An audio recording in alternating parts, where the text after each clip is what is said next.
a slightly different scale. And today I'd like to discuss with you some of those common challenges and how I think governments of any size can address them. When I took the oath of office back on January 1st in 2002, on the steps of City Hall, I could still see the smoke rising out of the World Trade Center site just a few blocks away.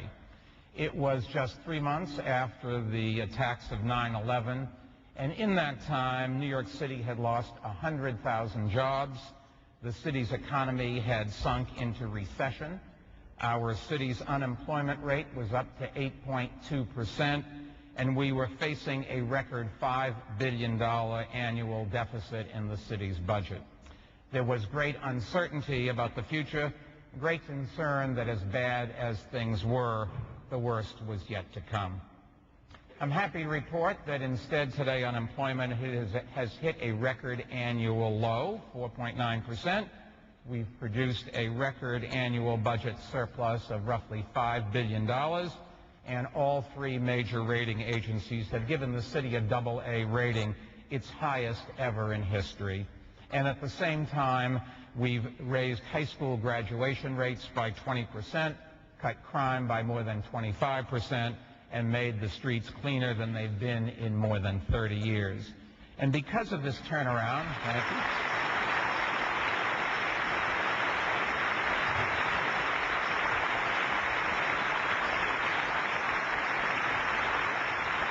The result is that because of this turnaround, a record 46 million tourists will visit New York City this year, and a record $21 billion in new construction will be built. Now, of course, I'm not here to brag. As you know, New Yorkers are famously modest and shy. But I do want to tell you that our success did not happen by accident or by sitting back and waiting for global forces or the U.S. government to lift us up. It happened because we developed investment strategies based on two basic principles of governmental economic management. First, government has a role to play in creating the conditions for markets to work and for new economic growth to take root over both the short and long term. But its role is in creating conditions, not replacing the private sector. Governments seldom innovate and are notoriously bad at investing for the future and tilt at more windmills each election cycle than Don Quixote ever thought of. And second, government has a responsibility to pay its own way and not to send the bill to the next generation. Every benefit and service has a cost, invariably greater than first estimated and seldom disclosed. Now, we have a saying, there's no free lunch. You want more of something? Fine. But it's going to come out of someone's pocket or another program. And sadly, elected officials, when faced with either or, always or almost always choose both. And the someone's pocket I mentioned is never theirs. From my experience, these two principles of governmental economic management require a four-part approach. First, improve the quality of life that residents and visitors experience. Second, stick to fiscally responsible principles. Third, invest in projects that will unleash and incentivize the private sector to invest and that will both leverage and diversify the economy.